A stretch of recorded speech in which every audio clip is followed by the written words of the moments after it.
Well, greetings, Cap fans. Welcome to episode 258 of the Captain America Comic Book Fans podcast. It is a special episode. Of course, I say that every time we do one of these.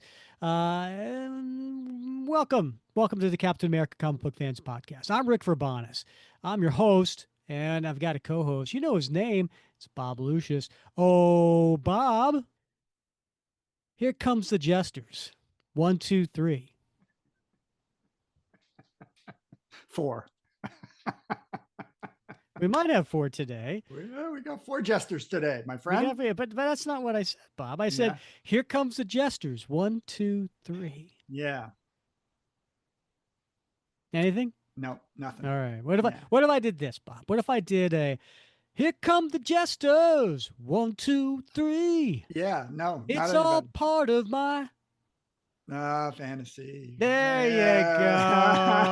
I thought you were talking about us, my friend. I know. Well, for a second there I was, because I was talking about Bad Company. But well, I don't know. Yeah. Some of us are Bad Company, some of us are jesters. We'll figure that out by the end of the episode. Yeah. Well, anyway, Bob, what am I doing here? What am I giving you a greeting with? It's our biannual. Is that what it is? Yeah. What is it? Semi-annual. Semi-annual fantasy draft. Well, Bob, you didn't do it right. It's know. The Captain America Comic Book Fan-tasy Draft. I know. I have a hard time with the time capsule and the art captivated. And right. Yeah, well, I'm glad you remembered that one. Wow, yeah, that's a callback. Yeah, I've been studying. I appreciate that. You're always prepared. Anyway, what's the name of the song I just did? I have no idea. Come on. No, I don't know. I don't know. Bad Company. I don't know. Fantasy. Rock and roll fantasy. Rock and roll fantasy. Rock and roll fantasy. Yeah. Did you like Bad Company back in the day, Bob? I didn't listen. I think I had one 45 that was maybe inherited from an older brother. Mm-hmm. Yeah. Okay. I think I'm not sure. I'm not sure I listened to it a lot. Was there imprint Golden Apple by chance? I seem to have this in my mind, the 45 with the golden apple in the center of the 45, with that big hole in the cutout there. I don't remember. Yeah. I mean, to me, like those bands, here's a funny story. So as I was preparing for my hello to you tonight, I asked Google as I'm driving home from work tonight, and I'm like, play Rock and Roll Fantasy by 38 Special. And Google's like, oh, did you mean Rock and Roll Fantasy by Bad Company? And I'm like, yeah, just play the stupid song. Don't argue with me. But you know what? I mean, Bad Company, 38 Special, Journey, Foreigner, they all kind of blended for me during that time period, Who was the lead singer of Bad Company? I don't know. I can hear it in my head and it sounds familiar, but I can't. I don't know. I'm sure he had a solo career. Those I don't know, what would you call those rock bands back then? They were I mean they're rock and roll, but I mean they weren't glam rock, they weren't prog rock, metal rock, hard rock. I mean they weren't country rock. They were like, I don't know. It was one of those those bands that they all have to have like one slow song on the album, so that you could get the 8th grade slow dancing. Right. Yeah. Yeah. Nice. I've been hearing a lot of, what's that Europe song? The countdown song, the final countdown. Oh, I've been hearing that a lot on the radio recently. I don't know if I'm just paying attention and noticing it. Oh, that's right. Is that on Bob FM? Bob FM. You got it. That's it. Very nice. So I mentioned Jesters and Bad Company. We do have some guests on the show today. We're doing our this is number 5 of our fantasy draft that we're doing, and we do it twice a year. We do it in April around the NFL draft, and then we do it around now, a few weeks late, around fantasy football draft time. Why do we do it twice a year? Because it's loads of fun, Bob. And it combines two of my biggest passions, which is Captain America comic books, fantasy football, brings them together. No other place has something like this, Bob. Yeah, and it includes one of my favorite pastimes, which is seeing your character sniped. I know. Yeah. Yeah. So. You just like seeing the look on my face. I do. I love it. Yeah. Yeah. Yeah. So for those who don't recall previous 4 episodes, and I'll mention them at the end here. So if you want to go back, if you like, this is your first time listening and you want to listen to more, we'll give you the 4 episode numbers that previously were. Um, so the idea is that the 4 of us have we're drafting characters for a story, right? So we don't have a team, we have a story. We don't have players, we have characters. But the rules of fantasy football draft remain about the same. You still have to have positions that you have to fill. Our positions are you have to have at least one villain, one civilian, one foe turned ally, and one love interest. So you have to fill those 4 positions. And to make it even more interesting, Bob, of the 8 rounds that we're going to go with, the 8 characters, you have to represent 5 different decades. So there's some strategy that's going on here, especially if, like you said, you get sniped. Yeah, and the rules have evolved over time. So I mean, we've refined this process because, like, when we started, it didn't need to be like the captain didn't need to be Steve Rogers, but now we've made that a rule. So it has to be a team centered around Steve Rogers, and we made some other tweaks to the rules as well because there have been some controversies on these drafts before, and so it does as the guardrails get narrower. The competition heats up. Yeah, and Bob still finds a way to somehow bend the rules. Loophole. Anyway, so yeah, that's what today's episode is all about. Bob, do you think we should introduce the guests to our listeners? We probably should. They've been waiting a very long time. All right. Well, we're going to start with one of the oldest patrons of the show. And I don't mean like, like age wise. I mean like one of the original patrons of the show. And you know him, you love him. His name is James Foley. Hi, James. Hey, James. Hey, guys. Glad to have me. We should call him Golden Age James because he's one of the oldest patrons of the show. Maybe. James, you first iTunes review. Right. There you go. Yeah. You know, we got to have you back on the show. For those who aren't familiar with James, you can go way back to episode 25 and hear his backstory. That was the first time he was on the show, and he talked about how he became a Cap fan and how his favorite moment as an adolescent was seeing Vagabond flip over Nomad. Yes, I think you're right. Did I remember that right? Yep. That was a good one. All right. It was a very favorite scene. Yeah. A little Kieran Dwyer art. Yeah. And then we have another contestant today in the draft. And you know him, you love him, Mr. Jason Olsen. Hi, Jason. It's Dr. Olsen. I mean, I don't want to be that guy. I was waiting. I extended the pause before I unmuted myself just to give Rick a moment to sit in. Yes. Right. Is that what your family and friends call you? It is. That's what my wife calls me. My wife makes me call her that. So my students, my friends, my family, they call me Jason. But if you're going to use the last name in a more formal way, I'm just guiding you. Right? I didn't say Mr. Olsen. I said Jason Olsen. Oh, I heard a Mr. Didn't I? It's a Mr. Oh, did I? Mr. Oh, did I? All right. I've been drinking. I don't know. And then I'm happy to be here. Well, we're happy to have you. I mean, so far.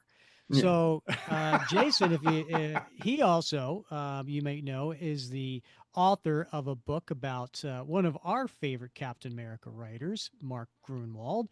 And we had him on way back in episode 82. That was the first time he was on the show, where we got to talk to him about, the Mark Grunwald and his book and everything fun there. So you can always check that out if after listening to this, you're not so annoyed by Jason that you don't want to hear his voice anymore. Jason's like the Alan Baldwin of the Captain America Comic Book Fans podcast because he's been on the show so many times. It's like this is like Jason's SNL. Well, we said before about getting jackets, right? Right, get jackets or something, satin jackets, I'm not sure if this one counts toward mine, but we're working on it. We'll count it. We'll count it. Yeah. All right. Yeah.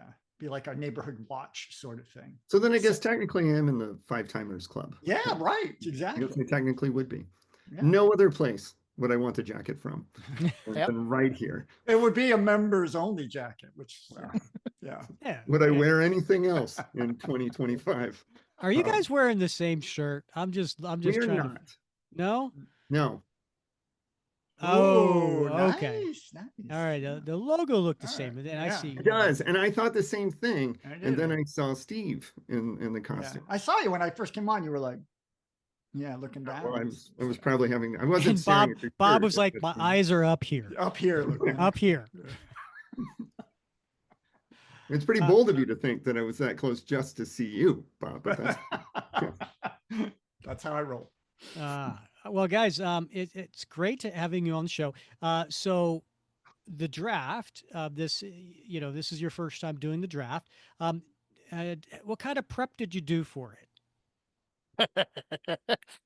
Okay, James, lay it on us. I made jokes beforehand. I said I worked about 14 hours on this. I had made an Excel spreadsheet to try and copy what I had seen on the previous podcast. I watched the previous 4 to review strategies that were used in the past. I set my deck with 2 to 3 options each, and then I ran through 3 different stories, grabbing different connotations on my premise to see what would work best for me. Oh my gosh. Yay. Wow. Did some focus groups. Did some focus groups. Yeah. I did go through and take my story and read it to my wife last night to get her opinion / time. So yes. Wow. Yeah, a little bit of effort. Okay. All right. Well, I can't wait to hear this. How about you won't be Jason? impressed. I thought I put some work in, but evidently I did not. I put together some draft boards. I have some ranked picks as well, but 14 hours. I don't know. I don't know if I got there, but I feel comfortable at this stage with what I've done. That will probably all come crashing down. That is the last time you will feel comfortable in the show. That's what I figure. I'm hoping for nothing less so that I can frantically figure out what happens next. Yeah. Well, just remember, at the end of the draft, everybody gets 3 minutes to pitch the story with the characters they just drafted. And then what we'll do a week from now, well, actually not a week from now. If this comes out on Wednesday, by this weekend, we'll put a poll in the Facebook group for people to vote on which of the 4 stories they would like to read the most. And so you'll have the opportunity to create a little bio for each one of your characters on like what's happening in the story. And then you'll have like a Diamond Previews catalog description. So we'll have that in the Facebook group this weekend for people to check that out. But in today's episode, I can't wait to hear the pitch after you draft your characters. Are you excited? Let's do this thing. You know, Jason gave a thumbs up, which goes really well in audio. Podcasts. I answer with mute on. It's okay. All right. Very prepared, James and I, for this. We are not the seasoned experts that y'all are. The 14 hours that James put in and the effort I put in did not actually involve doing a podcast at all. We forgot about that part of it. That 15 hours of prep time. Good. Yeah. All right. I was literally putting this together on the drive home from work today. So we'll see how this goes. And we all know how well Bob prepares. You got it. Yeah. That's why they make lunch hour. Exactly. All right, Bob, you're going to be the timekeeper again. I am. Like to... Okay. Yep, and how much time we each get? Each pick we get up to 2 minutes, apparently. 2 minutes. All right. And then what we'll do is we'll take a little pause after the fourth round, which will be halftime, and I'll give a recap of everybody's picks so that we can see which characters that you have filled in on the requirements. Again, one villain, one civilian, one foe turned ally, former foe turned ally, and one love interest. And all the time representing 5 different decades. And the decades are based on their first appearance in the comics. All right, Bob, one last question. What's a civilian? Well, to me, it's everybody but me. But according to your definition, it is somebody who has never served or currently serves. I guess that currently. would fall. Yeah. Never, not never. No, it's not never. It's currently. It's not never? Because we argued about this with Betty Ross. Mm-hmm. No, you got. I know, because we argued about it, right? Yeah. And all right. That was like a precedent. Okay. So now you said she was old and a librarian, right? And she's not currently, she's currently a civilian. That was. All right, good. All right. So currently serving as a superhero or as a SHIELD agent. Somebody who is fighting crime. Fighting crime. Right. If they're not fighting crime currently. So how about a district attorney? That would still be a civilian. I'd say civilian. Really? But if you were to say... How about police officer? Would be not a civilian. Not a civilian. Okay. No. All right. If you're not fighting crime currently. Got it. All right. All right. Sounds good. All right. We're all on the same page. I really wish we could have come up with a different word for that one. I beat that one up pretty good. Yeah, you know what I'm talking about. Uh-huh. You know. Yeah. Well, the argument was Sergeant Duffy in that one episode. Yeah, he wanted to say he was a civilian. What? And you let him have it. Army. You let him have it. I was. Did I use Sergeant Duffy as a civilian? Yes. Really? And that's precedent. Yeah. No, that's changed because we changed the rules. It can no longer be someone who's in the military. No, we said SHIELD agent. No, it can't be someone in the military. I take it as anybody who's uniformed or fighting crime, right? So that could be SHIELD, that could be military, it could be police, could be a superhero. We haven't even started yet. We're already fighting over something. I just want to make sure that we're all on the same page. We're not. We are not. We are not on the same page. Dadgummit. Love it. Let's roll. Let's not. Action. God. I love that I've planted these depth charges that are just going off now. I was so good on this, not even make a backup for that. Oh, God. Yeah. Listen, if you're in a situation and it's somebody in the military, we could take a vote on it at the time because if it was unclear, I guess you just don't listen to every episode, James. Listen, comment, like. I try and support. Financially underwrite, but whatever. Have not missed a month of coffee yet. No, and listen, we appreciate that. By the way, I know. For people who are kind of curious about, so we've talked about before. We have patrons of the show, and you could go on buymeacoffee.com/Cap Comic Fans, and you can see who they are. Because we don't hide anything. I think we have 30 people who, help support the show at different levels. And we have 10 at the super soldier level, which, James, you are one of them. And we appreciate that and have been from the very, very beginning. Very beginning. Yeah. I was the second. I was mad I didn't get the first spot. I remember. Yeah. You can be upset with Grandpa on that one. I can. Yeah. All I need to right. come up with a civilian. Any other questions before we get started? Jason is the first pick. So it's going to be Jason, Bob, James, then me, and then it's reverse me, James, Bob, Jason, and then reverse. It's a snake draft going back and forth. So Bob, Jason, James. Any questions before we start the clock? I think I've got it. And there will be questions, but they don't need to come now. Okay. I agree. I really, really do think I'm screwed. All I know is Bob's got his finger on the pulse of the clock. He can't wait to hit the clock. I can't wait. I'm wearing double layer of antiperspirant right now, and I'm still feeling the action here. So, all right. And then Bob, you're going to give what a 30-second warning? I'll do a 30-second, a 25-second, a 20-second. No, 15, 30 seconds, 10, fine. 5, yeah. We don't need a countdown. I'll be stressing. Yeah. Yeah. All right. Okay. And then wait, who's going to time Bob? Well, sometime, of course, Rick. Oh, I don't think so. Okay. Jason, you're on the clock with the first pick in the Captain America comic book fantasy draft number 5. So, this is our 5th one of these. And the previous 4, I believe the same character has been drafted first. Is that correct? It is. So we're gonna make this historic right off the bat because I am not picking that character. Oh.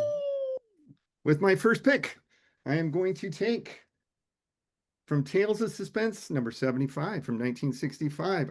You didn't. No, you didn't. He did not. I'm taking Sharon Carter.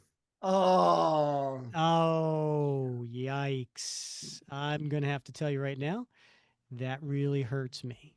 Okay. I'm sorry. Yeah. Wow. Sincerely. But now I have to wait. How many picks now? 7? 7 picks. 7. Yeah, but no, you killed me there, dude. It's a pretty good start. Yeah. Okay. All right, Bob, you're on the clock. All right. Well, you had me very, very worried because I am pulling from that same issue, but I'm going with the Georges Batroc. Oh, you did that? Oh, wow. So I was stressing there for a good 30 seconds, my friend. You really kind of had me going because I really need that character. So he's my villain, and I got to have him. So thank you for picking Sharon. At least I put a little fear in you. I feel good about that. You did put a little bit, yeah. I felt a little twinge. And both of those were 1966. Oh, was it 66? Okay. All right, James, I think that means you're on the clock. Excellent. I'm feeling Vagabond. I'm feeling in that time frame. Vagabond would not be great, but the one that knocks out both lover and foe to ally and has been the best lover of all times. For my friend Tom, my first pick will be Rachel Diamondback.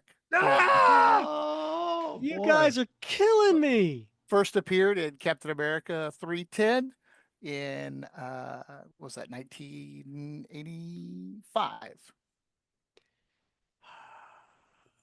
All right. Rick, it's your turn. Right. No, hold on. I'm also the guy who's putting all these things in a chart for everybody. Fine. I just need a few seconds to do that, please. We could just not start your clock yet. Would you like me to talk some more? I can. Okay. That was the only one I was stressing until we came up with this the new first rule pick's change. The first pick's a tough pick, because if you're It was this night. Yeah, it's if you've got a fulcrum character that everything revolves around. She's actually almost a throwaway, but I'm not going to talk about that. You just did it out of spite? No, I needed a lover. I need a foe turned ally. It works out well. Oh, you get to double dip? Hold on. Yes. Dude, we've double dipped forever. Every time. Really? You can yes. Oh my gosh, I wasn't aware of that. I didn't know we double dipped. This is Pretty what I sure that was what Tom was the most excited about in all of it. Interesting. All right, I have you guys all put into the charts. So, you can start the clock on me. All right. All right. So, I got to cross off on my list here. Rachel and Sharon. Yeah, just cross them off my list. So I've got to go with and I'm giving myself a little bit of time here so that I can put it in the chart and not waste everybody's time. But in fantasy football, what happens is there is a break, right? Everybody's getting running backs and wide receivers, and all of a sudden somebody gets the quarterback. And then there's a run on quarterbacks because all know the good quarterbacks are going away. And if I don't get my quarterback now, I'm screwed. So I got to get my love interest, and I'm getting Bernie Rosenthal representing the 1980s. She came out in 1980. And she not only is my love interest, but she's also a civilian. So Bernie Rosenthal is the pick. Back We're on the going to clock. start round 2. Right. This is the part where it gets interesting.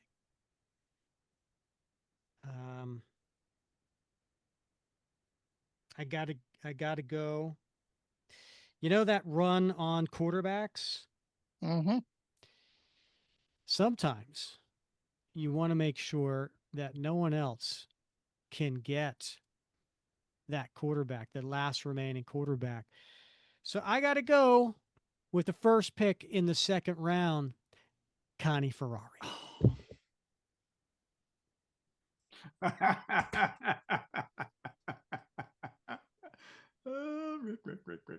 Rick. All right. Okay. So that's Sharon Carter, Diamondback, Bernie, and Connie all off the board. Okay.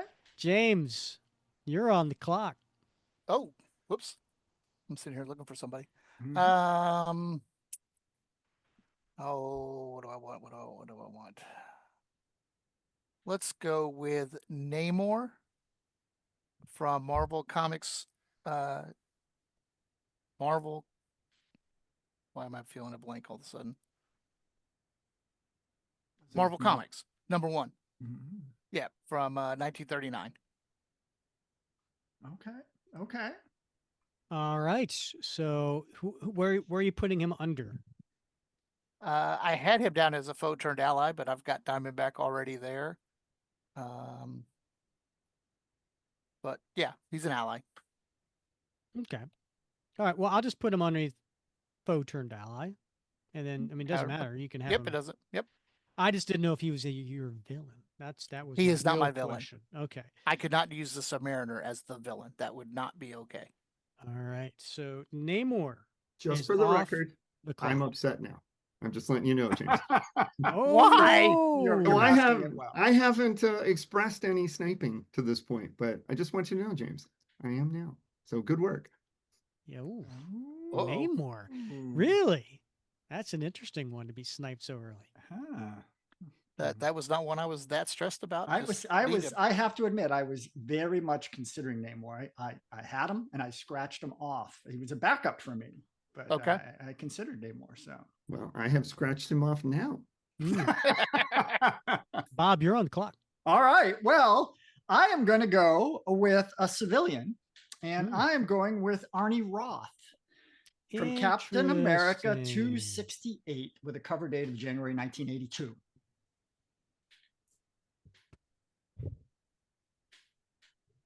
All right. Arnie Roth representing the 80s for Bob. I love the 80s. Jason, you're on the clock. All right. With my next pick, I would like to take from Captain America 208 from 1977, Armin Zola. Oh, nice. I'm assuming he's your villain. Oh, he is my villain.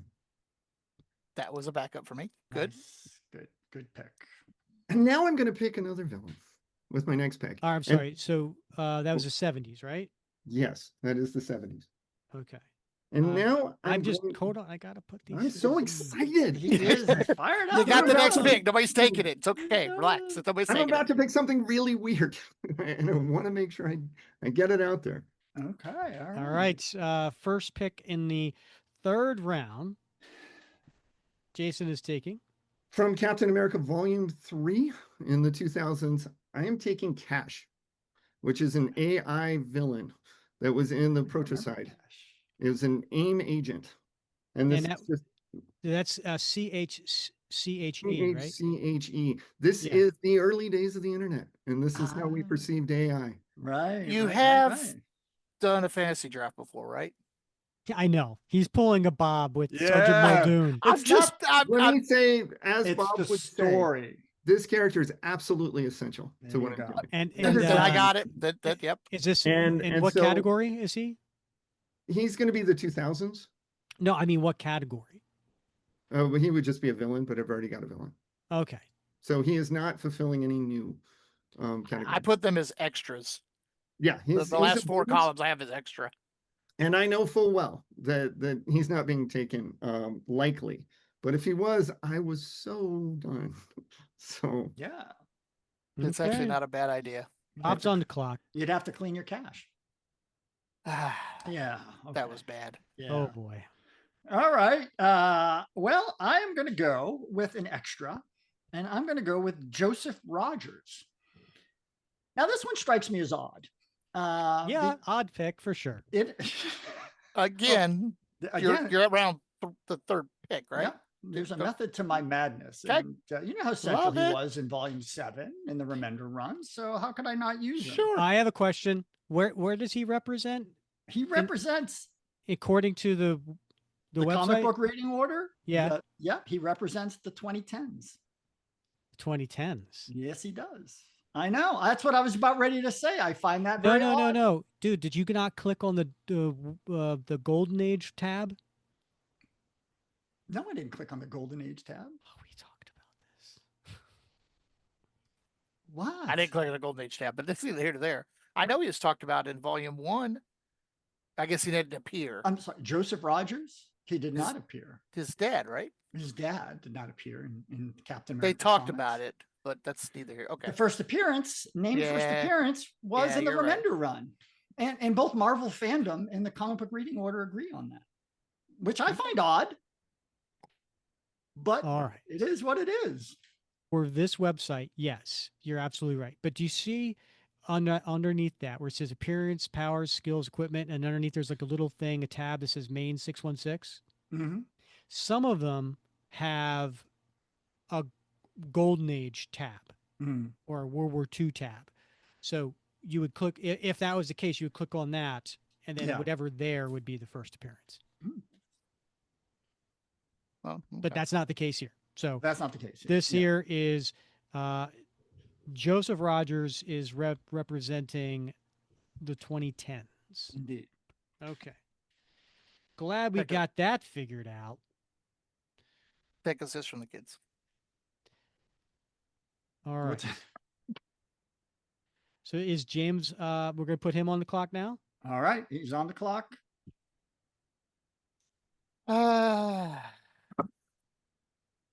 Because it's important to the story, I will go with my villain, who I don't think would have gotten picked at all, but it is what it is. From 1963, I found him in Tales of Suspense number 58. And if that doesn't count, he is in Captain America Sentinel of Liberty number 5, the Chameleon. Oh, very nice. All right. This is where I realize I don't know how to spell chameleon. CHAMELEON. I had that. CHAMELEON. Yeah, I had that. All right. It didn't look right to me. And that is, I'm sorry, you said the 60s, right? He is 1963. First appeared in Amazing Spider-Man, but his Captain America appearance was Tales of Suspense 58. If that counts. Tales of Suspense counts. But Tales of Suspense 58 is before Steve Rogers starts in Tales of Suspense in 59. It counts. 58 counts. That's the first Captain America. You're good. You're absolutely good. Then I could have done something different, but that's okay.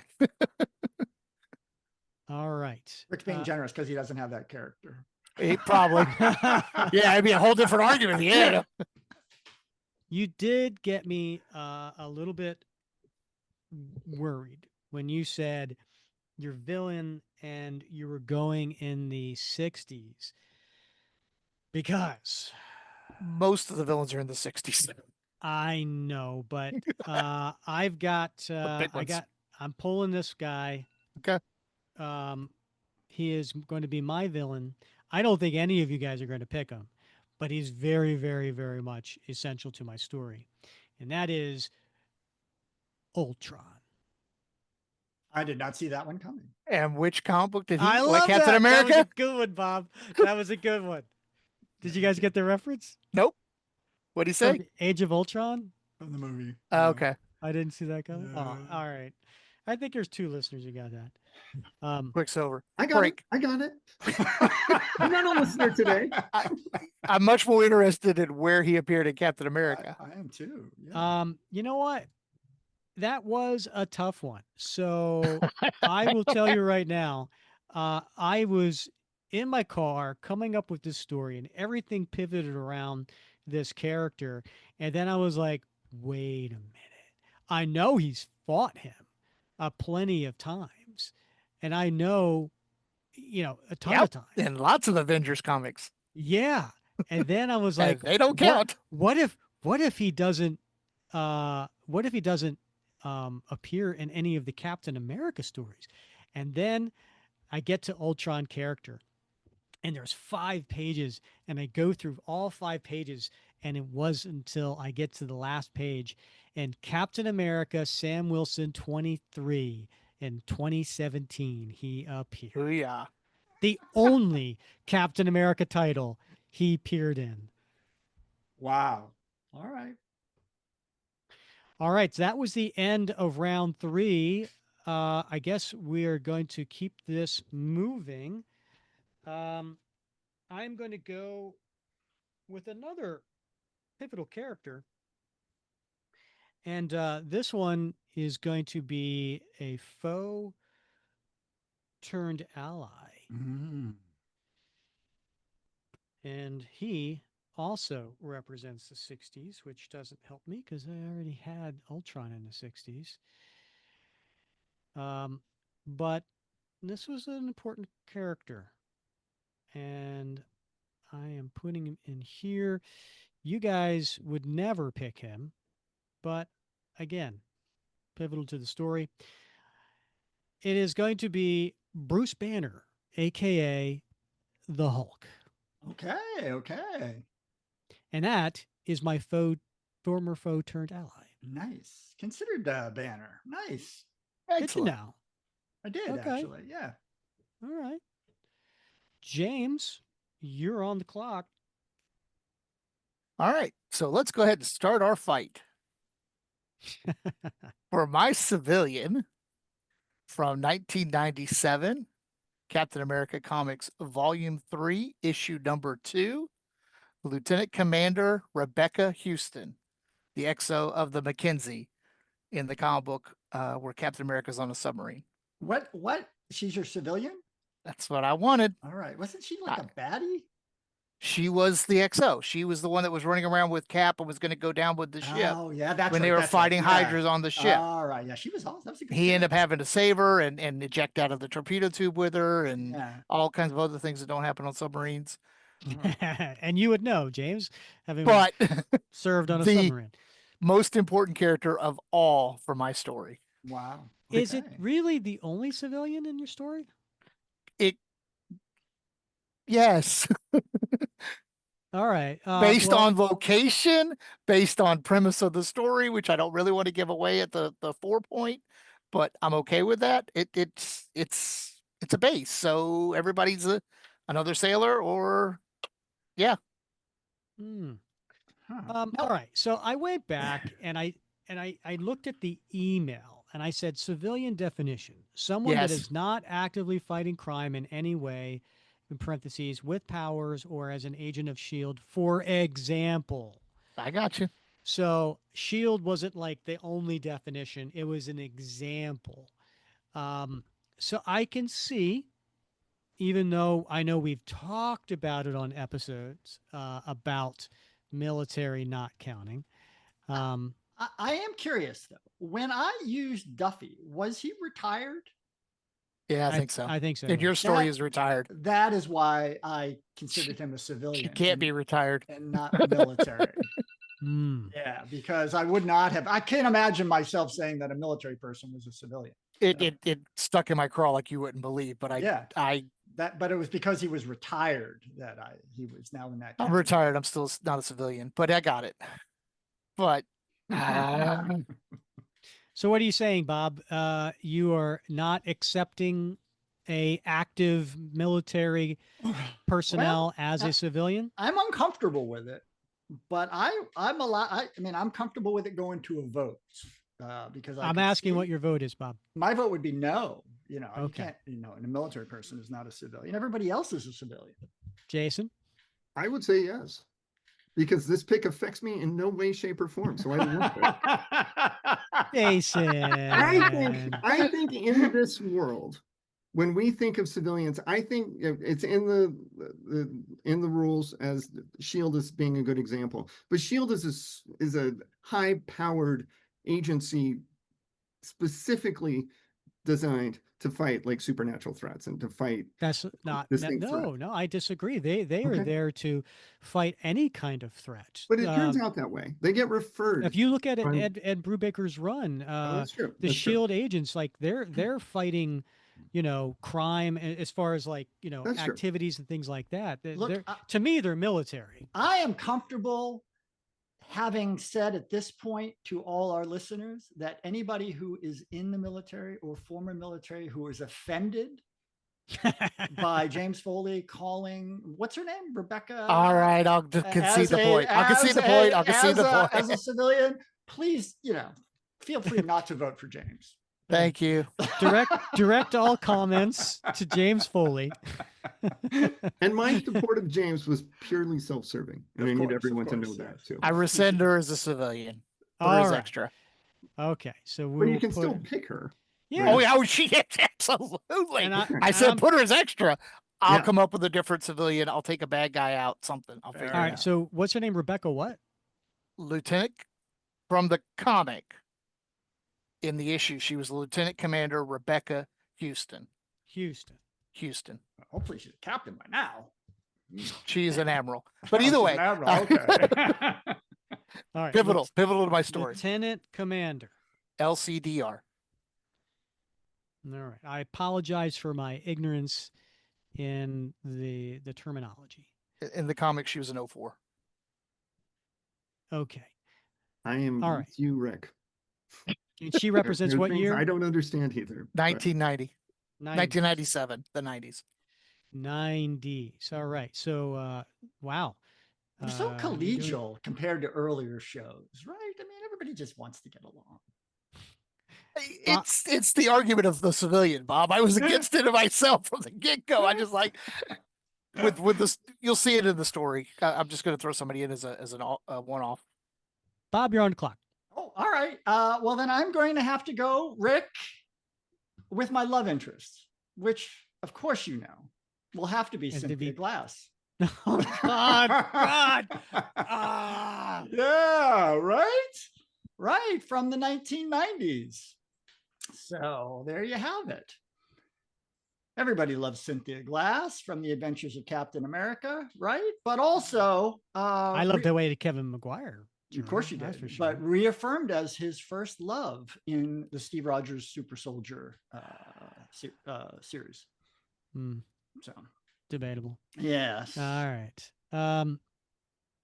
All right. And Jason, you're on the clock. I'm going to pick my villain turned ally. So my foe turned ally, debuting in 1968, Avengers 57. I'm going to take the Vision. Ooh, nice. Nice. I like that. Okay. So we are at halftime. Great. Yeah, we are at halftime. So I am going to show my screen so that you guys can, I don't know, take a screenshot. All right. So on the left-hand side, we have the picks. So we went Sharon Carter, Batroc, Diamondback, Bernie Rosenthal. So 3 love interests in the first 4 picks.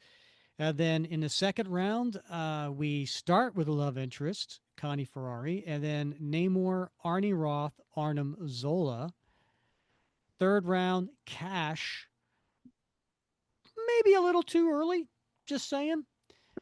Joseph Rogers, maybe a little early. Chameleon, maybe a little early. Ultron, could be a little early. I think round 3, I think we all went a little early, but apparently they're all pivotal to our stories.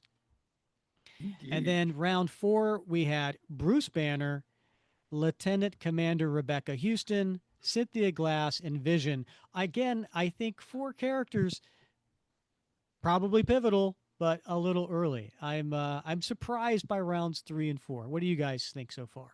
I think there are some pretty big characters that are still on the board. I think I admire any writer who is worth his or her salt, their salt, if they can make a compelling story from obscure characters.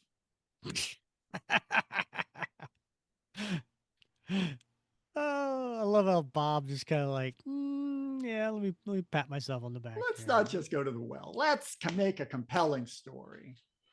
Uh-huh. All right. Well, Bob, Batroc was a very pivotal character in my last draft. So, okay. Representing the decades, Jason, you represent 60s, 70s, and 2000s. So you got 2 more decades you got in the next 4 rounds. Bob, you represent 60s, 80s, 90s, and 2010s. Very nice. You only need 1 more decade. James, you got 30s, 60s, 80s, 90s. You are also in a good situation, 1 more decade. And then me, I have the 60s, 80s, and 90s. I'm in the same boat as Jason. I need 2 more decades to represent. Are we good?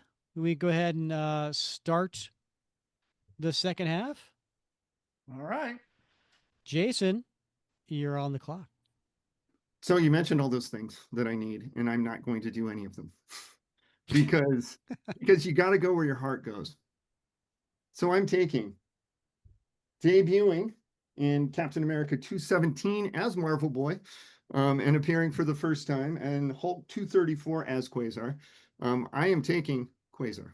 Nice, wowzers! And by the way, I wrote this book about him.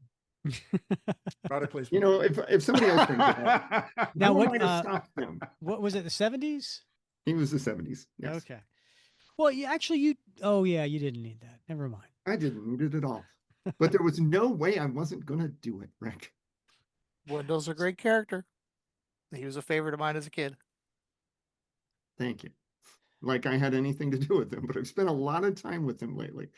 So I'm excited to have him in this story too. Very nice. Good. All right, Bob, you're on the clock. All right. Well, if I have Joseph, I have to have Sarah Rogers, right? So from Captain America 255 with a cover date of March 1981, joining her husband, dear Joseph, the parents of Steve Rogers. Definitely got to be part of my story. Yeah, that was the 80s, right? Yes. Okay. Well, you already had the 80s, so and you already had a civilian, but that's okay. Yeah. You're doing well. All right. You like what you like. James, you're on the clock. Still doing research. I'm not kidding. I need 1 more decade, so let's go ahead and knock out the 70s. And you do need a civilian, by the way. I know. Thank you. For my 5th round pick, I will take 1979. First appeared in Master of Kung Fu. Okay. Zeron, the Weapons Master. What? Now, hold on. I just want to say, when I picked Zeron, was it last? Yeah, last draft. Everybody was like, who? You made him cool again, right? Apparently. He has been one of my favorites since I was a kid. He was in West Coast Avengers 10, and I was L for that. I was trying to figure out if it was Batroc Brigade went as a package deal, but you actually went character by character last time. So I figured out I had to actually break that down. Yeah. There's no package deals. I was trying. You can't draft 2 characters for one. Three. I know, but I mean, Bob would have gotten Joseph and Sarah Rogers in one pick. Yeah, but I have to admit, I did consider Jacques Duquesne, so he was. Just saying. Yeah. All right, nicely done, Zoran. Can't wait to see how this works out.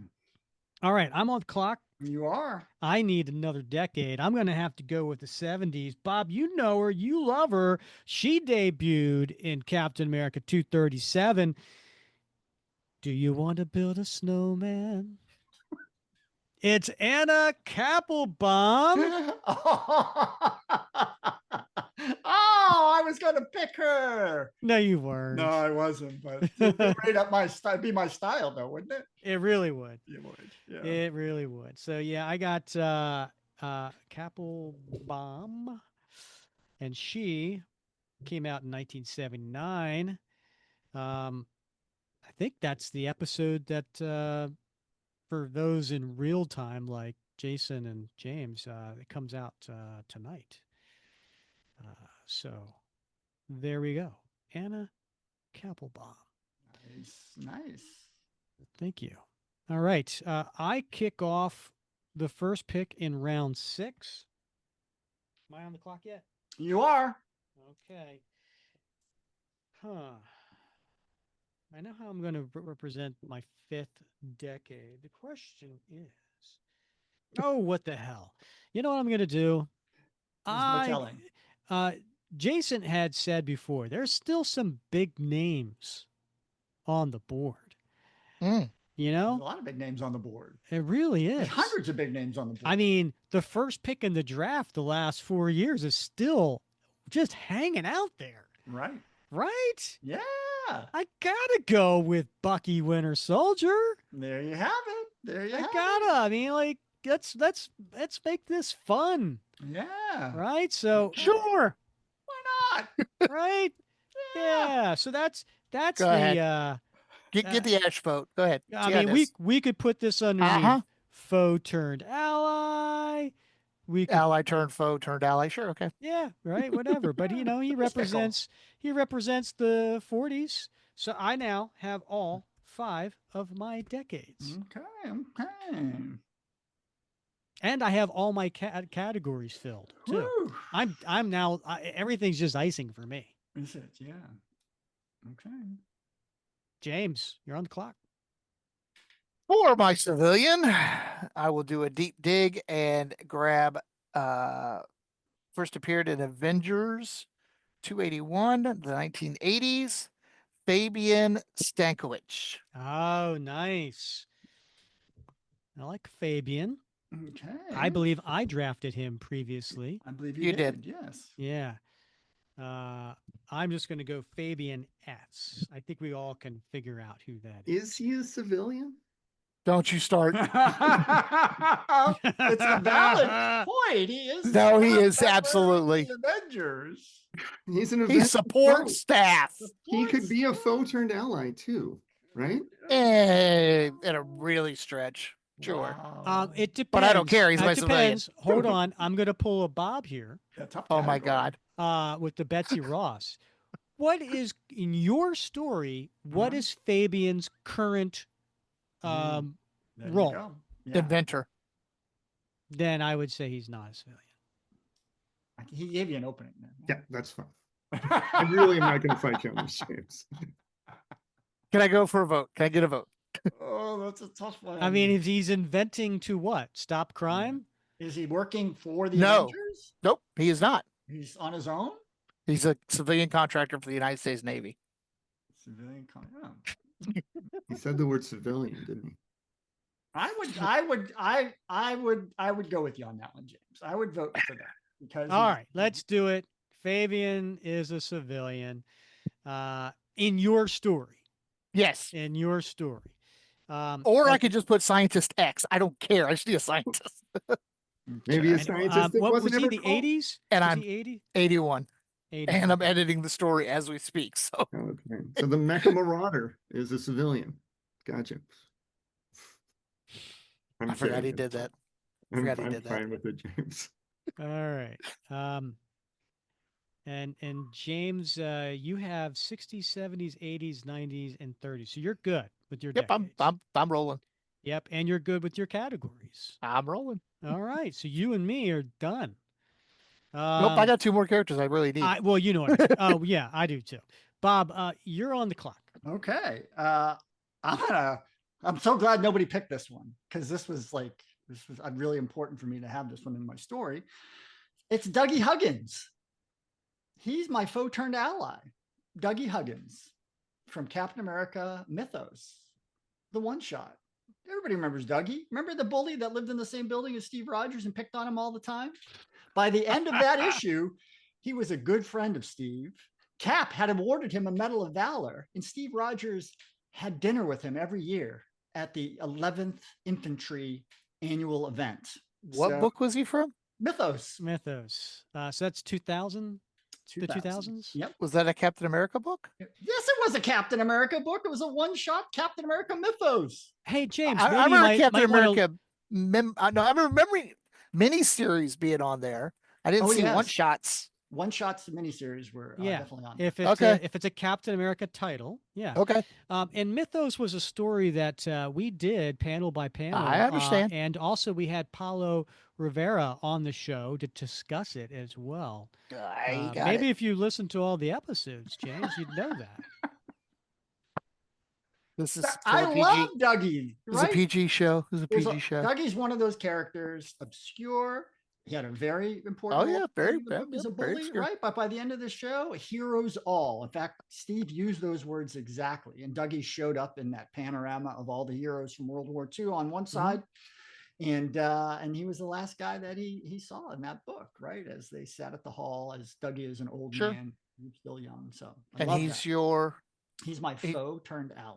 Okay. I think that's pushing it, but okay. Of course it's pushing it, Rick. What would you expect? It is Bob. It is. I was waiting for it to be a civilian, but okay. I don't know if I call a guy I fought with when I was a kid a foe, but I could see that. I could see it. In the context of my story, it absolutely you will. And now, Bob, you have all your categories and all your decades. Thank you. Yes, nicely done. Jason, you're on the clock. I'm so excited to pick a civilian because that has gone so smoothly to this point. I hope that there's no argument here. I'm taking David Weintraub, who is Cap's friend from his art class starting in Sentinel of Liberty #1. Okay. David W., and that's the 2020s, right? That's 2020s. Wow. All right. Yeah. Good for you. Deep dive. Thank you. No, there's no argument there. I didn't think the only argument would be David Weintraub, ? Yeah. No. You know what? He was one of those that I was kind of like, all right, well, I could always go back to him if some of my others didn't work out. To be honest with you.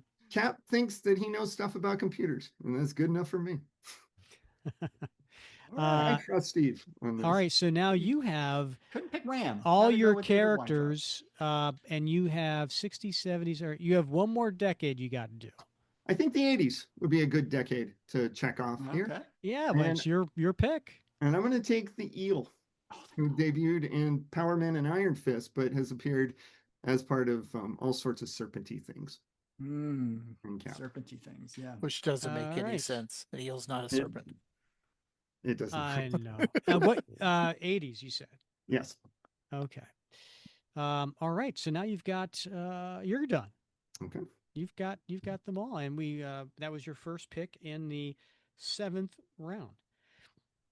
All right, Bob, you're on the clock. All right, I'm gonna blow your mind. You haven't already? You have. I mean, you're really? not even gonna see this one. All right, we've had Joseph Rogers, Sarah Rogers, Cynthia Glass, and Dougie Huggins. Let's blow the mind. You didn't see this one coming. Another one from the 80s, and I got a little nervous when Jason said the 80s because Captain America 250, cover date October 1980. Oh. Edna Crossley. Edna, the teacher. The teacher. Edna. You didn't know you didn't think I'd know that. Oh, I knew you'd know that. We talked about her in our show, right? Yeah. Yeah, we covered this issue. Right? I'm sorry, Edna Crossley. Crossley. How do you spell that? Crossley. All right. She's elementary school teacher. Nice. I'm seeing a little. Thanks for not stealing that one, Jason. Don't mention it, Bob. I'm seeing a little time period piece going on here. May indeed be. You know, Joseph and Sarah Rogers, Dougie Huggins, Edna Crossley, Arnie Roth. This Cynthia Glass. I mean, this is a period piece. It is a period. You know, it only took me 7 characters for me to piece that together, Bob. Connect the dots with the yarn and the thumbtacks, right? All right, James, you are on the clock. All right, with my 7th pick? Mm-hmm. I didn't put down which one he first appeared in. Whoops. I'm sorry. Because it's not a Captain America comic. For Bolton. Yeah, I know. First appearance, Submariner number 5, 1968. You already said Namor. Yeah, I know. I'm giving you the issue he first appeared in. Tiger Shark. Ooh. From Steve Rogers, Captain America number 13. Because I needed a water guy, and I looked all through that complete database thing. Mm-hmm. And the reason I was going crazy about Tales of Suspense was Atuma appears in Tales of Suspense and the Iron Man side, and I thought he wouldn't be fair. And that was 60s? Yeah, 60s. Sorry. Okay. Tuma, Jamaica. Who's never appeared in a Captain America comic book. Who did? Atuma. Really? He's never been in a Captain America comic book. He was in Tales of Suspense fighting Iron Man. 14 hours of research. I trust you. Yes. Yeah. I'm on the clock. You are. And this is a character. I'm not going to get into the details of this character, but I will say that you guys, I would have been shocked if anybody took this character. Whew, I have to create a new space. I don't even have enough space in my love interest for her. Wow. I have to actually shift the Excel just so I can create a whole nother category for her. My third love interest is Dr. Rosa Rogers. Who? Drawn a blank. Avengers Twilight. Wow. Not a Captain America comic? It's amazing. Yes. Oh. Avengers Twilight? Oh, James. Just because we talked about it, no. I don't know about that one, Rick. It's an Avengers title. Exactly. It's an Avengers title, but the whole story is based on Steve Rogers. So's Avengers Masters of Evil versus Zemo when he takes over the mansion. Oh, I disagree on that. That's an Avengers story that has all of the different characters that show. This story focuses on Steve Rogers. We had Chip Zdarsky on here. He talked about because you put him on the book or the show doesn't make sense. He talked about the fact that it was he wanted to create a Steve Rogers story, and this is what he created. I am deeply uncomfortable, but you didn't steal Edna, so I'm almost willing to let this slide. It was a Steve Rogers centric book. There's no doubt about that. So I can't argue with the fact that Rick claims that it was Steve Rogers who was the central character. The other ones were really bit players. Iron Man, Thor showed up late. Hulk showed up late, right? A bunch of new He's characters. the commish. That's fine. So it's I have to go with it. Jason? I'll allow it. Again, for completely self-serving reasons. Yeah. I feel like I need to get allies for what my last pick is going to be. Absolutely could have done my other story. Okay. Okay. There's a Rogers. Nice. I can't wait to see how this one comes together. Oh, yeah. Me too. Yeah. Steve Rogers, polygamist. All right. Yeah. We thought he was Roman Catholic. He's really Mormon. Yeah, there you go. Very nice. All right, for my last pick, put me on the clock, Bob. I might need a second here. All right.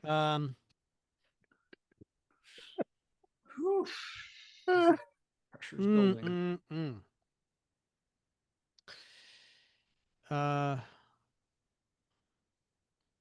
I have to do a little research on this one and pull up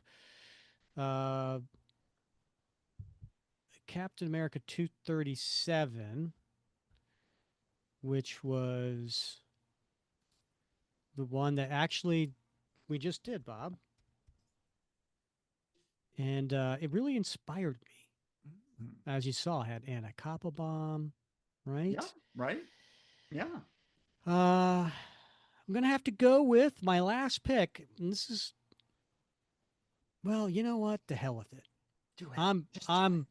I'm going crazy here. We said caution to the wind. We said there were big names still on the board. Yeah. Oh yeah. Big names. Huge. I'm going to have to go with the 1970s. Not that I need another decade. But this person is really, really pivotal and important in Steve Rogers' life. Crispy Doughboy. Sam Wilson. Sam Wilson. That was my second choice. Yeah. Second guess. All right. Sam Wilson. I feel like I got some steals here. You did. You did. Yeah. You got some. Sam usually goes late. All right, James, you're on the clock. Oh, I don't know if I can get my last one or not. We'll see.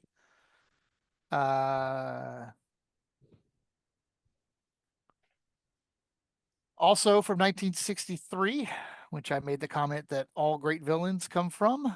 Mm-hmm, you did. Another amazing Spider-Man villain, the Sandman. Wow. In Captain America Comics 385. Wow. I love how he puts and this is the issue that Captain America issue he appeared in. They're obscure characters. You said we need to have it. I love that. Thank you for doing that. Told you I put the research into it. Yeah, I love how you were just like, I think were you the same one who was like, wait a minute, when did Ultron appear? Yes. Yeah, I had the one Cap comic, so kudos to that you. That was Tiger Shark. I went through page by page by page to get that. Wow. You got some interesting villains. I like your villains. That makes sense. Bob, you're on the clock. All right, pick. My last character, and again, I'm glad nobody's. And you need 2 more decades, Bob. I do not need 2 more decades. Nice try, though. But I'll have an extra one here because I cannot be satisfied without a Golden Age character. So I am going with Washington Whitewash Carver Jones. Now his first appearance was in Young Allies #1, but his first appearance with Captain America was in Captain America Comics #5. And that was with the cover date of August 1941. Washington Jones. Washington Jones. Retired as a colonel from the U.S. Air Force. Retired as a colonel. Yes. In your story, is he still in the military? He's not in the military at all. Okay. Yeah. All right. He's one of those little kid Sentinels of Liberty. Nice.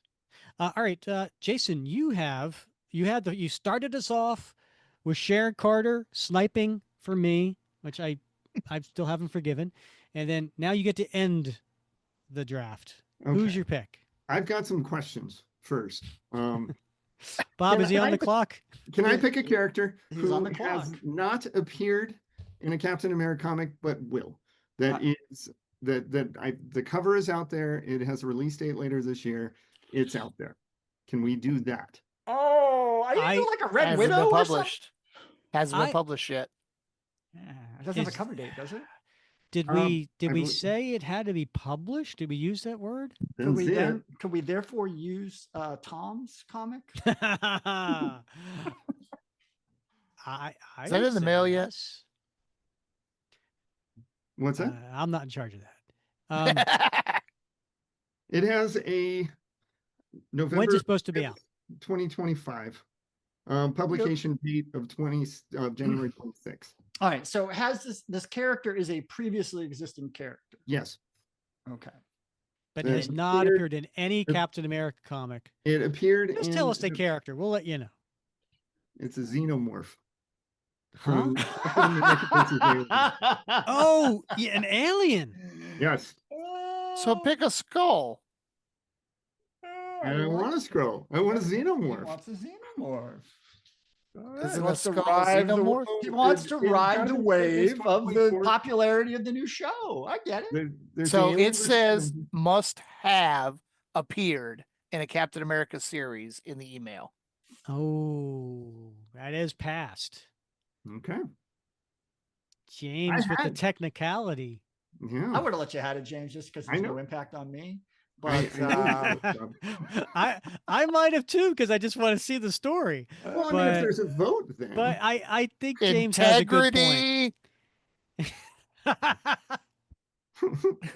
There you have it. James just picked up the what would Cap do coin and started reciting characteristics, integrity, and so on.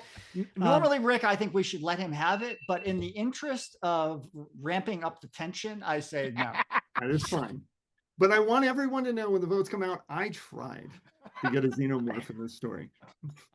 I tried. I will take first appearing in Iron Man 278 and appearing in Cap 399, Shatteraxe. What? Shatteraxe.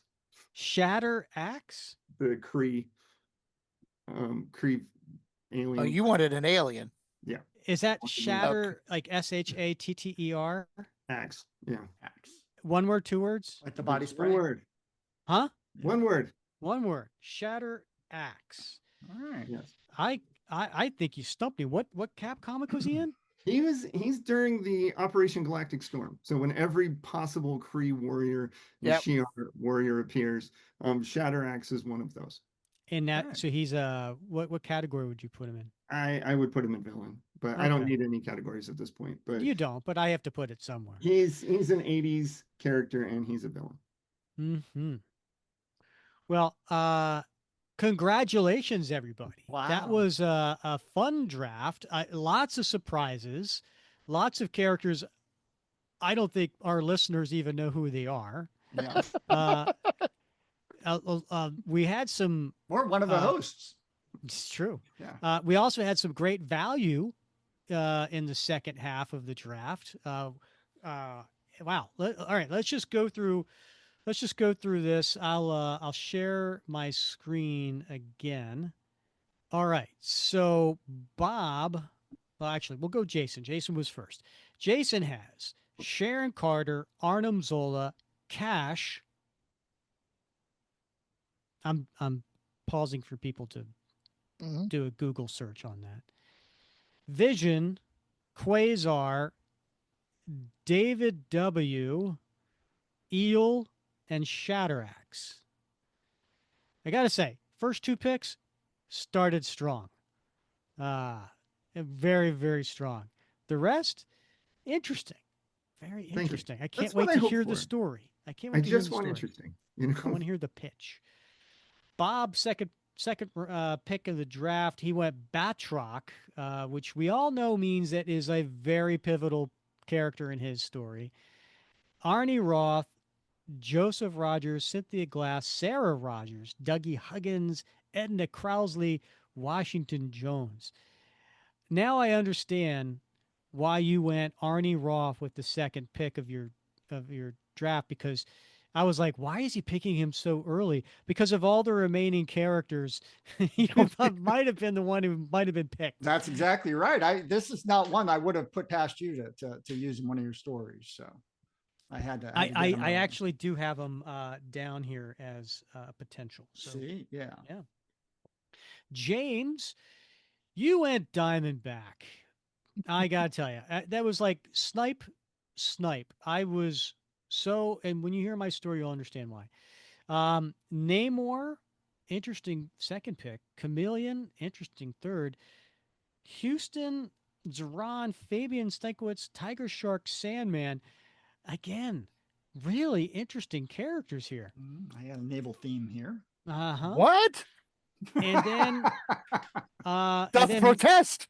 Then me, I got two of the biggest love interest still remaining at that point, Bernie and Connie.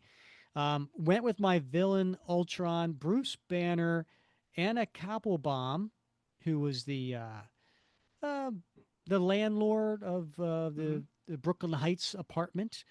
And then we got late round steals, right? We got Bucky Barnes and Sam Wilson, and sandwiched in between there is a controversial Dr. Rosa Rogers. Yeah. So, interesting draft. All right. So now's the point where we go and we do our pitches. And we have 3 minutes, and we will go with Jason. You go first, and you are on the clock for your pitch. This is Peace, Love, and Hate Captain America. Quasar is patrolling space, and he starts to feel these weird feelings of peace and love, and he doesn't want to give in to these feelings because the quantum bands kind of block mind control from him. But he starts feeling these things, and then he starts feeling this repeated mantra of hate Captain America, peace, love, hate Captain America. Quasar flies off. He doesn't know what's going on. He's kind of in a panic. As he's flying toward Earth to try to get to Cap, he gets stopped by Shatterax. They have a fight in space. Quasar is completely weirded out by all of this, gets by him, and is on his way to Earth. On Earth, Cap and Sharon are fighting the eel. During this fight, Cap gets a call from his art student friend, David Weintraub, who's been monitoring the internets and is hearing about some weird cosmic energy. Cap says, I'm busy. The eel is here. I'll get on it when I can. Sharon pops the eel right in the face. Battle over. Cap's like, okay, I'm on it. Quasar is on his way. Sharon and Cap check things out. Cap receives a call from Vision about hearing these words also emanating from space. So Cap is really kind of wondering what's going on at this point. Quasar arrives, tells Cap what he felt. Quasar marked the location in space where the signal was the strongest with his quantum bands, and Sharon and Cap and Quasar fly off to figure out what's going on. They arrive on what seems like a seemingly peaceful planet that Quasar has no idea about, did not see this planet ever before. Sharon complains about these messages and how annoying they are. Quasar makes a headband to help her repeal the brain activity and fight the mind control of this. The peaceful citizens on this planet start to grow angry when they see Cap. Cap and his team start defending themselves. But then Armin Zola shows up and reveals himself as the force behind the voices. And Armin Zola has made his way to space to try to take over in a new way. He created this faux peace to make these people more vulnerable for this little bit of hatred that he has planted in there. But Zola is told by Cap that you couldn't have done this alone. This is too big an operation, even for you. And Zola concedes and says, yes, and the rest, my ally is underfoot. Cash is the AI generated being who created a body on Earth, was sent off into space, and has now created a planet of himself as the new villain here. So Cash is the literal planet that they're on. Big battles. They fight Zola. Shatterax comes back. He's controlled by all this too. Quasar, Cap, they all fight. We fight Zola. We find out that they battle Zola. They defeat him. Quasar starts taking the residents of the planet away as Cap fights the planet. There are earthquakes, there are trees, everything is fighting him. Quasar is taking away these people who've been influenced to get to another planet. Sharon and Cap fight. Sharon tells Zemo that he will die if Cash destroys himself. And so Zola, in a complete act of self-preservation, merges back with Cash into one body. The planet explodes. Quasar gets back to save everybody. They get back and they have stopped what Sharon calls this plague of faith. There's all these people talking in these peaceful terms. Cap corrects her and says that he's going to be fine. These people have not been cured of their hatred of Captain America, but they will, because he's going to do good deeds, and that's going to show them the right path. She still calls this a virus and a plague, and he says that faith is never a plague. It's never a virus. These are things that we can do. Everybody is confident. Cap is confident these people will find their way because faith helps you find a way. And that's my story. I like it. Yeah. Very nice. I think with the where I liked it is that, you know, it's a whole thing about love and faith, and, you know, that's what wins at the end of the day. Mm-hmm. Well, I wanted Sharon in there because I think Sharon's cynicism was really important to me to contrast with Cap's optimism in these points. And then I needed some cosmic characters that kind of got in there too. So I had a whole underwater part also, James, but Vision replaced that very, very quickly. But 3 minutes isn't that long, even when you talk as fast as I do. So I'm a little late. I love the cosmic feel to it, right? And I think it has a certain flavor to it that I think, you know, fans of the 80s, early 90s would really appreciate. So I like it, and I love that the whole Arnim Zola in a selfless act of self-preservation. I love that bit because it reminds me a lot of your willingness to let James slide on a couple of his picks. So very, very nice. Very nice. But I would definitely read it, Jason, because absolutely it sings to me a little bit. Thank you. Yeah, I love the underlying theme. I appreciate the fact that I affected it by taking away Namor. You're welcome. Very good story. Does sound good.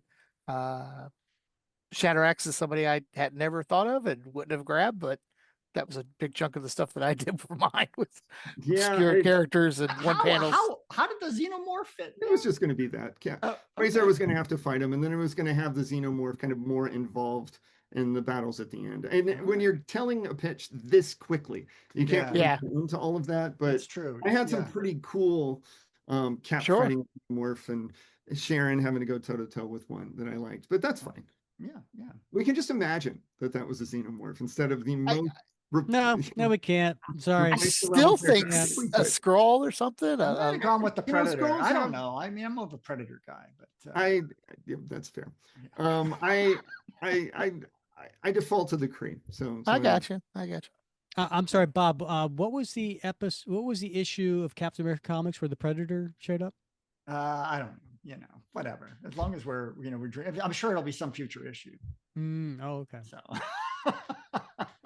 Hey, you never know with Marvel at this point. You don't know. They've got they had almost everybody on the cover. I think they've got Predator, so don't they have a variant cover for Toy Story or something coming out for Captain America? So. Jason, important question for your story. Yes. Who are you getting to write it and who are you getting to draw it? Yeah. It's got that cosmic 80s flair. So I definitely feel that this is a Mark Gruenwald story. There was no way I was going to say it wasn't. And you know what? I want Mark to pencil it too, because Mark was a really good penciler who never. Hawkeye miniseries. Hawkeye miniseries is good, and Mark's take on that was that others were better and they were faster, and so he didn't really feel like he needed to do it. But that Hawkeye miniseries looks good. He also did some of the characters in the Marvel Universe guide, and you can kind of tell those too. So I want him to do it all. I like it. All right. Beautiful. All right, Bob, you're up.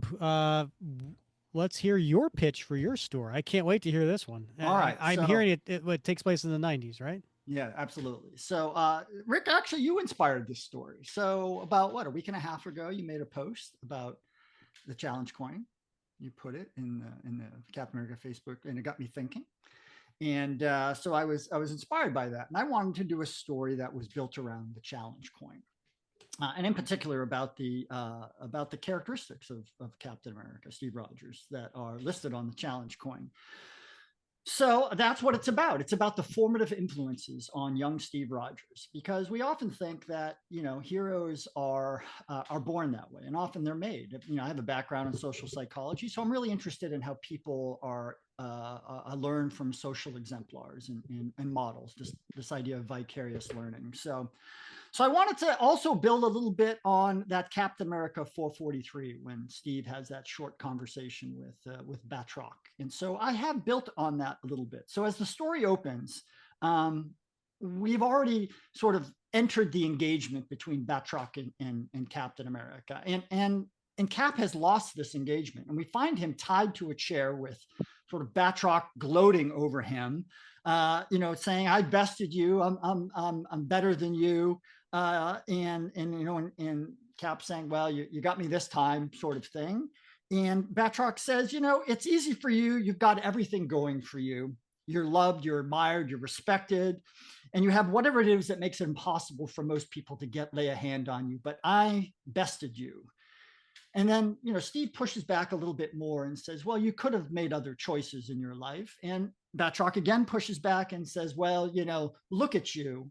You have all these things, and, most of us didn't choose this path." And this is when Steve takes the opportunity to sort of lecture Batroc. And he does this in the form of several flashback stories that talks about the fact that, he wasn't born a hero. He didn't become Captain America out of the womb, right? He had a childhood, he had a young adult life, and there were people in his life that taught him what character meant. And we proceed through each of the character traits on the coin as he recounts these flashbacks to Batroc. So when it comes to honesty and integrity, he talks about his parents. And in particular, he talks about his dad, who, for all his faults, had honesty and integrity. And he talks about how he was a construction worker and how... 30 seconds. Already? Oh my God. All right. Well, anyway, so then he talks about courage, and he talks about Arnie Roth, and he talks about perseverance and Washington Carver Jones fighting racism to do the right thing. He talks about humility and Dougie Huggins, who learned to change and not become, remain a bully. And he learns about empathy and compassion from Miss Crossley. And finally, Cynthia Glass teaches him about sacrifice. And there you have it. I like it. Yeah. So flashback stories. Yeah. And these are all characters and stories and situations that help shape Steve Rogers to be the character we all know and love. That's right. Who wouldn't want to see that story? Who would not want to hear about what made Steve who he is? Right. Yeah. I think that, you and I have discussed many times that, Steve Rogers is the character that we love. The super soldier serum is just, a nice after effect, right? Yeah, right. I mean, a lot of these characters, they don't have a lot of depth to them, so why not give them a little depth? Like Dougie. Poor Dougie.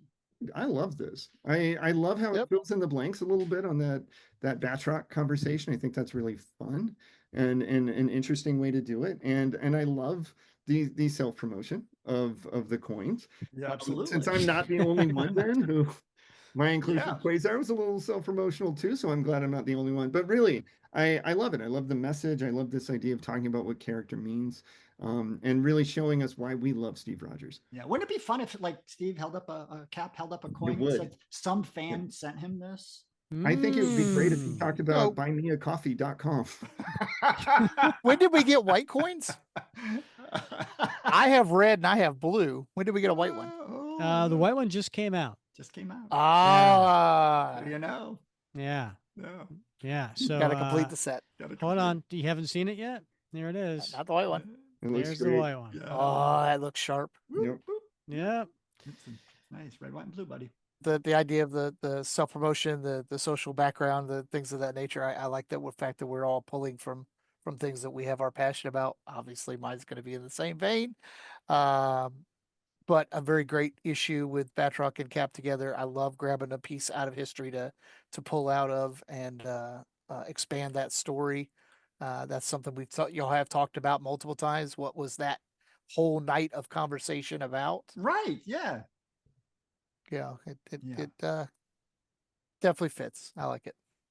And who would be the writer and illustrator for your story? I would definitely want it to be illustrated by Paulo Jenkins and written by Roger Stern, because I loved what they did together on the 70th anniversary Young Allies special. So Paulo Jenkins? I'm Paulo Rivera. And okay. Yeah, I'm sorry. Yeah, Paulo Rivera and Roger Stern. So my backup would have been John Jenkins because I liked how they worked together on Mythos. And so, gotcha. Paul Jenkins was the writer on Mythos. Yes, Paulo Rivera. Gotcha. But Paulo did the art for the 70th anniversary issue, and Roger was the writer. All right, James, your story. Can't wait to hear this one. Takes place on a submarine, I'm guessing. Eventually. We open up with Captain America going to ComSub Lant in Norfolk, Virginia. First page panels are timestamps at 7:50. There's a SUV at the gate. Sailors let him in at 7:55, pulls up in front of the building at 7:58. A red boot steps out. And then the splash page on the second page is one of Captain America standing with the flag flying while the Star Spangled Banner plays. No, Rick, I'm not doing panel by panel, but I wanted to set up that first page because I had a kick out of it. 8:05, lots of sailors come out welcoming him, welcome him inside, and he goes into the Admiral's office. The door says Vice Admiral Rebecca Houston. She says, Cap, I'm sure you don't remember me. He goes, yes, I do. You're the XO on the Mackenzie. That was a heck of an adventure. She goes, I know I have no right to ask you, but you are one of our most trustworthy heroes. We have a new device that needs to be transported to another base. I think you know the inventor, Fabian, who's in the office with them. Naval intelligence has discovered that info has been spilt on the dark web, and we need to get to the device to Faslane, Scotland, to help with the AUKUS program, which is a collaboration with Australia and the UK. They're going to be transporting it on board a Virginia-class submarine. Cap says that he will escort her on the USS Gainesville, and they're going to get underway. Once they get on the submarine, Cap's introduced to the command teams. Welcome aboard. Cobb says it should be an easy transit since security hasn't reported any issues. During his walk around, Cap notices that the torpedo room is extremely dusty and starts thinking that's odd. Suddenly, the dust forms into a sandstorm and correlates into the Sandman. He and Cap fight while the sailors grab a fire hose and spray down the Sandman. I scared Rick off. Sprays down the Sandman into an open torpedo tube, and they launch him out. Fire torpedo tube 1. XO comes in and yells at the sailors for the mess they made. Cap goes to stop him, but then a sailor jumps out and he recognizes him as Zoran without his mask. During the fight, the XO tries to shoot Cap and then runs away. Cap subdues Zoran and chases after the XO, and is revealed to be the Chameleon attempting escape. He tells him that he's too late, and if he couldn't retrieve the device, that he was going to destroy it. Chameleon escapes through the lockout chamber. Sonar reports a constant bearing, decreasing range contact, and then reports a high bearing rate contact. Admiral Houston looks at Cap, who is smiling. Cap looks at her and says, there's no way I'm crossing the Atlantic in a submarine without letting my favorite submariner know I was going to be driving by. Outside, thanks. Outside, we see Tiger Shark fighting Namor. Namor beats him, and they go ahead and pull into port. Once they arrive in port, Cap is waiting for the device to be brought up. Diamondback walks up, hands the device to the Admiral. Okay. I love how it ended.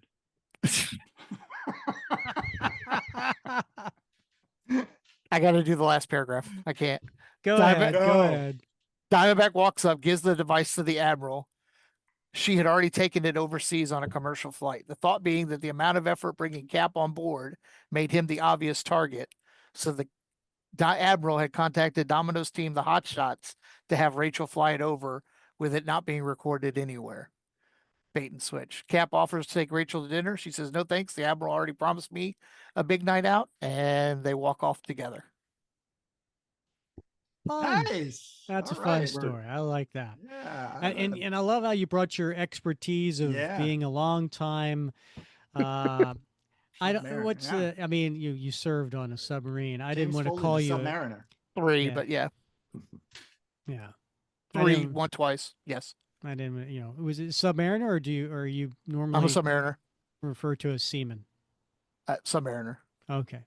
The big debate is submariner or submariner, but we won't get into that. No, I think we should. No, that's a fun story. Thanks. And I was waiting for when does Diamondback show up. She was only your first pick in the draft, and is like, wait, hello, what's going on? And She's then the bait and switch. she shows up at the end. Which I think would be really fun if you were reading that story and didn't know she was coming. We knew the character was going to be in there, but I think that was pretty delightful, James, to put her where you did, because it really becomes a kind of fun twist, and it's very clever, and it feels like Rick was saying, it feels so much in your wheelhouse and your expertise that it just feels like I trust this guy giving me this pitch to tell this story. It does. It has some authenticity to it, right? Because you have the technical background, and so you use a little bit of the lingo, and work that in, and I like the timestamps and that whole thing. And so it has that sense of realness to it, right? That you get from like a Tom Clancy novel or something like that. So I think a lot of readers would really eat that up. They want an authentic story that feels like this could really happen. How to turn that into a previews pitch? I'm really gonna fight with that one. Because you only have like 2 inches worth of, Good luck with that. Good luck with 300 characters or something? Something like that. I can't 300 characters is what y'all did before. Yeah. All right. So if your civilian end up being Fabian, what character do you have to drop out because of all this? Living laser. Oh. I was going to have the living laser in one of the pieces of equipment. So the laser hiding in a piece of gear, Sandman hiding in the dirt, Saran disguised as a sailor, and then the chameleon impersonating the XO. Nice. Yeah. All right. And who would be your creative team on this story? So I struggled with a writer. I think Steve Epting would have a good time with it and would be able to do something great. Maybe Rick or Mander. They've done some good military I'm sorry, stories. Steve Epting as the writer or illustrator? It's the writer. Am I saying it wrong? No? Ed Brubaker was the writer. Oops. Yes. Sorry. That's what I meant. Ed Brubaker. Okay. Yes. Yeah, I can totally see that. Yep. Yeah, it has a realness to it that I think he could capture very well. Sure. He was absolutely who I was thinking when you were given the pitch. It's like, oh, this would be such a good Brubaker story. Yeah. Be a great annual, because I think you could have you could really stretch that out a little bit in the extra pages that an annual might give you. I think that'd be a lot of fun. Yeah. I definitely want Kieran Dwyer to do the art. Yeah. Oh, that'd be fun. Yeah. Yeah. I just love his Diamondback, but yes. And his Vagabond. Vagabond. Yes. Yeah. Vagabond. Yeah. Couldn't figure out a way to stick her in there.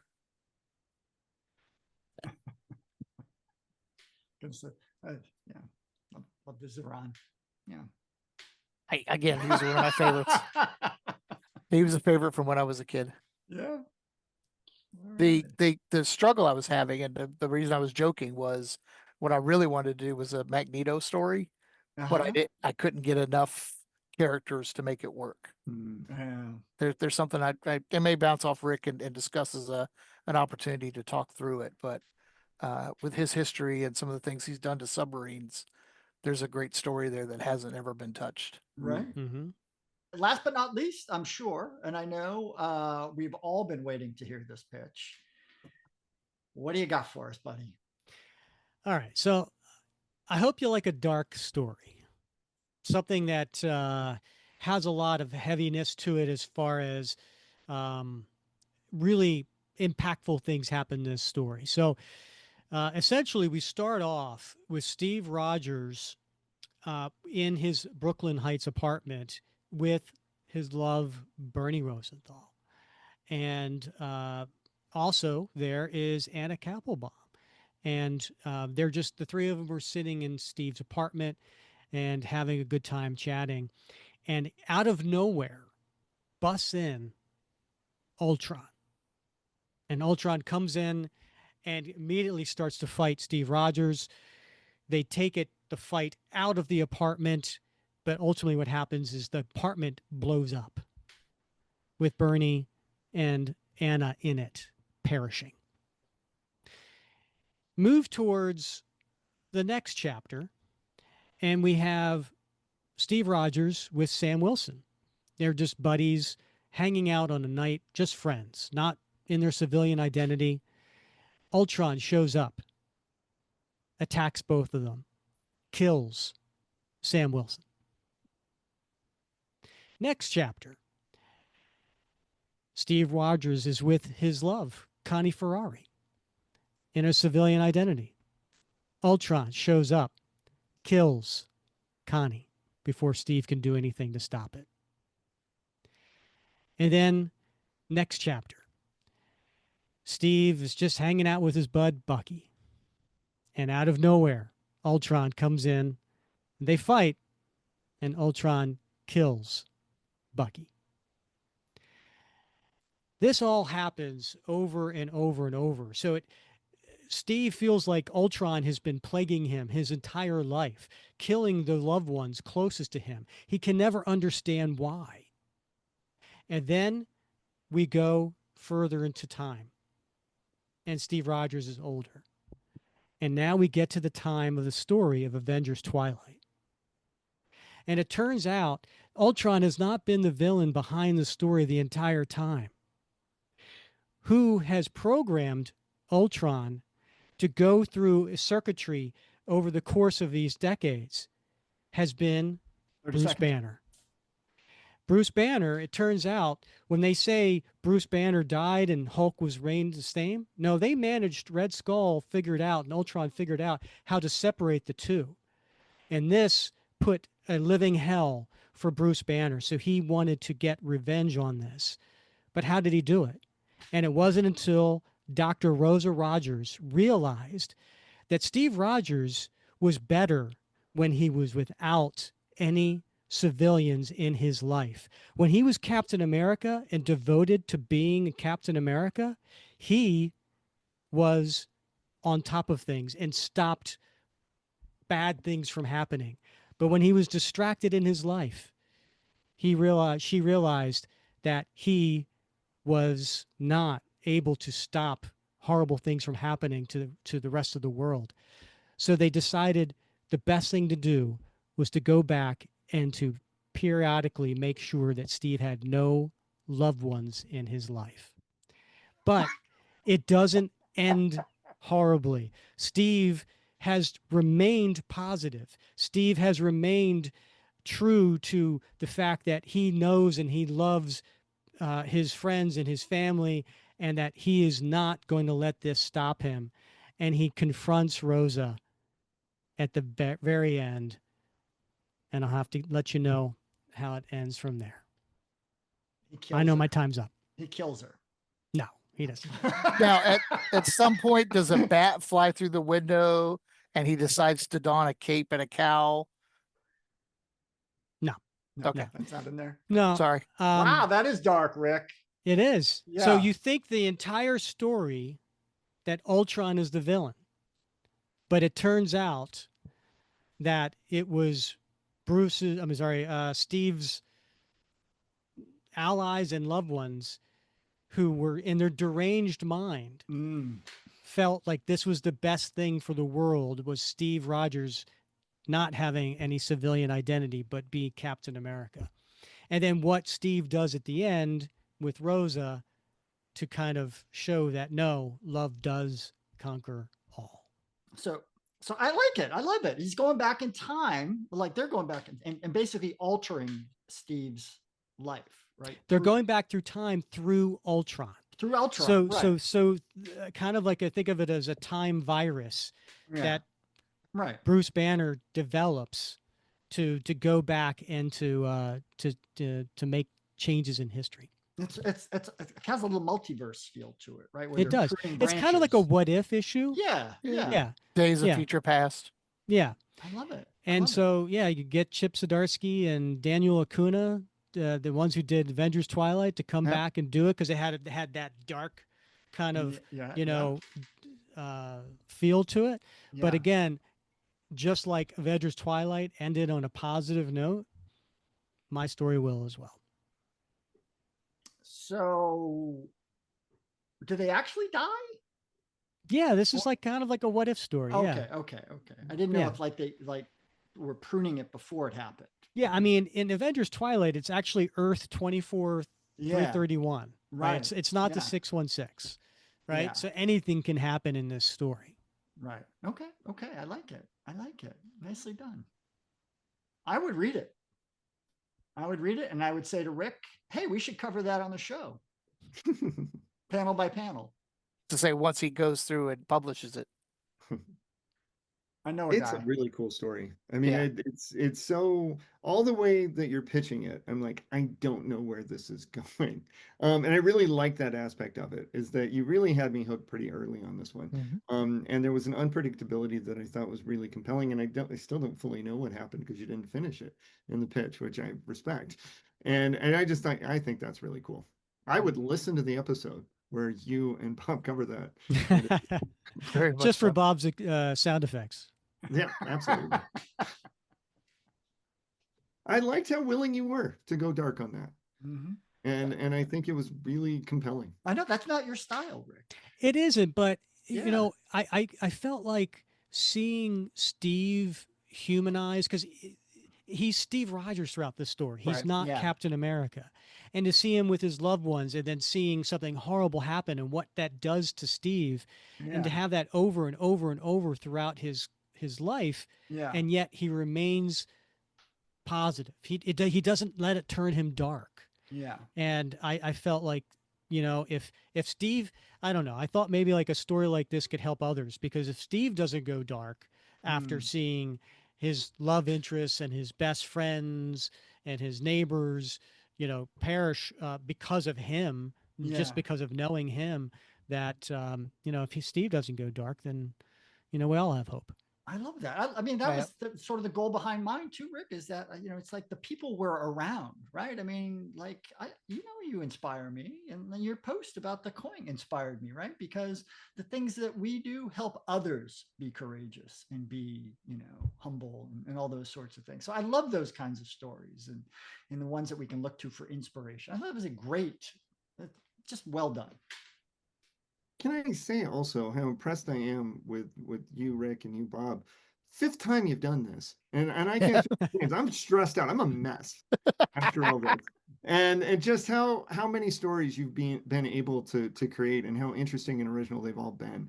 And I'm just so impressed with both of you for that, and I think that's such a really good story idea, Rick. Oh, thank you. And I gotta tell you, I'm running out of stories. I bet. Well, it's you know, it's the stew here, right? We got a lot of chefs in the kitchen that are helping to contribute ideas, and that tension, I think, helps a little bit.